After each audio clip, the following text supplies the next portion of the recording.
महाराष्ट्र के पालघर जिले में साल 2020 में दो साधुओं समेत एक व्यक्ति की हत्या कर दी गई थी और इस हत्याकांड से चारों तरफ सनसनी फैल गई थी। इस मामले को लेकर सियासत भी हुई, आंदोलन हुए और अब इस मामले को लेकर एक बड़ी खबर आ रही है। दरअसल पालघर जिले में हुई साधुओं की हत्या के मामले में अब महाराष्ट्र सरकार का रुख बदला हुआ नजर आ रहा है। इस मामले की सीबीआई जांच के लिए राज्य की शिंदे फडणवीस सरकार ने एक बड़ा फैसला किया है। दरअसल राज्य सरकार ने सुप्रीम कोर्ट में एक हलफनामा दाखिल किया है जिसमें शिंदे फडणवीस सरकार की ओर से कहा गया है कि उन्हें साधु हत्याकांड मामले की जांच सीबीआई को देने में कोई आपत्ति नहीं है। इससे पहले महाराष्ट्र की पूर्व उद्धव ठाकरे सरकार ने मामले की जांच सीबीआई को देने का कड़ा विरोध किया था। उनका इस मामले में यह कहना था कि चूंकि राज्य स्तरीय एजेंसियां मामले की जांच के लिए सक्षम है, इसलिए इस याचिका को खारिज कर दिया जाना चाहिए। आपको यह भी बता दें कि पालघर साधु हत्याकांड मामले में सर्वोच्च न्यायपालिका में याचिका दाखिल कर मामले की सीबीआई जांच कराने की मांग की गई थी, जिसका विरोध राज्य की पूर्व महाविकास आघाड़ी सरकार और महाराष्ट्र पुलिस की ओर से किया गया था।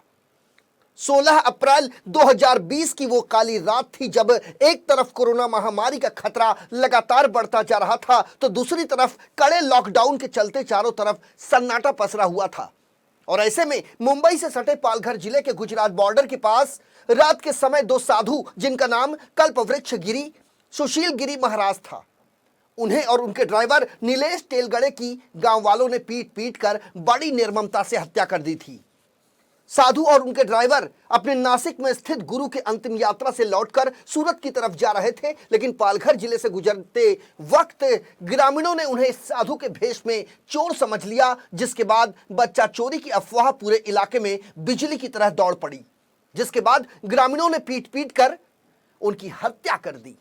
वहीं महाराष्ट्र सरकार के हलफनामे के बाद इस हत्याकांड का शिकार हुए ड्राइवर नीलेश तेलगड़े के परिजनों ने भी महाराष्ट्र सरकार द्वारा दायर किए गए हलफनामे के बाद अपनी प्रतिक्रिया दी है। साधु हत्याकांड में मुंबई के रहने वाले मृतक ड्राइवर की पत्नी पूजा का कहना है कि पूर्व की महाराष्ट्र सरकार यानी उद्धव ठाकरे सरकार ने हमें न्याय नहीं दिलाया, लेकिन नई सरकार ने जिस तरह से सीबीआई जांच के लिए अपनी मंजूरी दी और आपत्ति नहीं जताई, उसके लिए अब राज्य सरकार के हम आभारी हैं। उन्होंने विश्वास जताते हुए कहा कि यदि भविष्य में सीबीआई इस मामले की जांच करती है तो उनके मृतक पति के कातिलों को सजा जरूर मिलेगी और उन्हें न्याय मिलेगा। इसके अलावा मृतक ड्राइवर की मां निर्मल का कहना है कि मेरे बेटे की बेरहमी से हत्या की गई, लेकिन हमें आज तक न्याय नहीं मिला, जबकि न्याय की आस लगाए हमने कई महीने कई साल गुजार दिए। लेकिन अब उम्मीद यह है कि इस मामले की जांच यदि सीबीआई करती है तो मेरे बेटे को न्याय जरूर मिलेगा। तो एक बार फिर आपको बता दें कि एक नया मोड़ पालघर साधु हत्याकांड में सामने आया है, जिसमें महाराष्ट्र सरकार की ओर से सर्वोच्च न्यायपालिका में हलफनामा दायर कर यह कहा गया है कि यदि इस मामले की सीबीआई जांच की जाती है तो हमें कोई आपत्ति नहीं है। सीबीआई जांच ने जो आदेश दिए कि सरकार न्याय देगी हम लोग को, तो अच्छी बात है कि न्याय मिलेगा। पर जो अभी चल रहा है उस हिसाब से 2.5 साल होके गया है, अब तक सरकार ने कुछ नहीं किया। अभी कुछ तो करो, अभी उनको न्याय दो, क्योंकि न्याय देने के अलावा कुछ भी ये नहीं है। नीलेश कहाँ से नीलेश बॉम्बे से सूरत जा रहे थे जूना अखाड़ा में। उनकी हत्या पालघर में हुई, पालघर में गढ़ चिंचले गांव में हुई है। वहां पे उन लोगों ने, कुछ गांव वालों ने रोका था उन लोग को और पूछा था कहाँ जा रहे क्या नहीं करके, तो इन लोग ने बोला था कि सूरत जा रहे करके। पर वहां पे वो गांव में अफवाह चल रही थी, बच्चा चोरी, किडनी चोरी, ऐसी अफवाह चल रही थी। उस अफवाह की वजह से इन लोगों को चोर समझ के गाँव वालों ने, पूरे गाँव वालों ने पीट पीट के मार दिया था। इन लोग की वैसे हत्या हो गई थी।